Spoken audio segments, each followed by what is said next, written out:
Kasus kekerasan dalam rumah tangga (KDRT) yang diduga dilakukan Ferry Irawan terhadap istrinya, Vena Melinda akhirnya mulai disidangkan di Pengadilan Negeri Kota Kediri, Jawa Timur. Sidang perdana digelar pada Senin kemarin dengan agenda pembacaan surat dakwaan oleh Jaksa Penuntut Umum JPO. Dalam persidangan itu, terungkap kronologi lengkap dugaan KDRT yang dilakukan Ferry Irawan. Kronologi dugaan KDRT itu tercantum dalam surat dakwaan yang dibacakan jaksa. Dikutip dari Surya, berdasarkan surat dakwaan, dugaan KDRT bermula dari Vena Melinda yang menolak ajakan Ferry Irawan untuk melakukan hubungan suami istri saat keduanya menginap di hotel berbintang di Kota Kediri. Vena Melinda menolak melayani sang suami karena kondisinya saat itu tidak fit karena asam lambungnya sedang bermasalah. Selain itu, Vena juga merasakan capek akibat perjalanan jauh. Yuni Priyono, anggota tim JPU mengatakan, saat itu,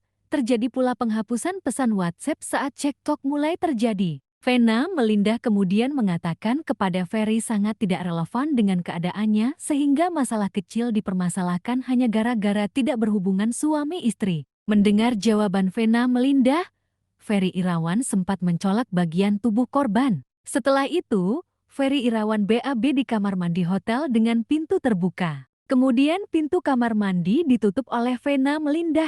Namun gara-gara penutupan pintu kamar mandi, keduanya kembali terlihat percekcokan. Vena Melinda kemudian menangis sambil memukul kepalanya sendiri sebanyak 3 kali. Namun emosi Ferry Irawan justru tidak mereda dan malah semakin menjadi jati. Kemarahan Ferry Irawan memuncak. Ia mengangkat tubuh Vena Melinda ke atas tempat tidur dengan posisi terlentang. Selanjutnya, Ferry Irawan memegang kedua tangan Vena Melinda dengan tujuan agar Vena Melinda tidak bergerak. Ferry Irawan kemudian menempelkan dahinya ke bagian hidung Vena Melinda dengan sangat keras sekitar 5 menit. Diperlakukan seperti itu, Vena Melinda merasa kesakitan dan berteriak. Kemudian Ferry Irawan melepaskan Vena Melinda dan bangun dari tempat tidur. Vena Melinda kemudian bangun dan hidungnya mengucur darah yang membasahi kaos dan berceceran di lantai kamar hotel. Saat Vena Melinda akan mencari HP-nya, Ferry Irawan menghalanginya. Demikian juga saat akan menelepon dengan telepon dari kamar hotel,